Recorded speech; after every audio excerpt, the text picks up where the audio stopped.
ఈరోజు మనము George Muller గారి గురించి తెలుసుకుందాం. కొన్నిసార్లు ఇలా ప్రార్థన చేసేవాడు. తన జీవితంలో దేవుని నడిపింపును ఇట్టే గుర్తించేవాడు.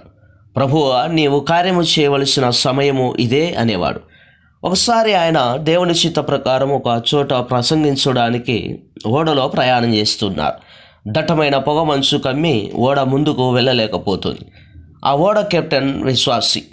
ముల్లర్ ఆయన దగ్గరికి వెళ్ళి, అనుకున్న సమయానికి మనం తీరం చేరగలమా అని అడిగాడు. ఈ పొగమంచు ఎత్తివేయబడితే తప్ప అది సాధ్యము కాదన్నాడు కెప్టెన్. అయితే ఆ పొగమంచును తీసివేయమని మనము దేవుణ్ణి అడుగుదాం అన్నాడు జార్జ్ ముల్లర్. ఇద్దరు మోకరించారు. తమ అవసరతను దేవునికి చెప్పారు. కెప్టెన్ ప్రార్థన మొదలు పెట్టబోతుంటే అతని భుజం మీద సున్నితంగా తట్టి, ప్రార్థన చేయనక్కరలేదు, జవాబు వచ్చేసింది, పొగమంచు వెళ్ళిపోయి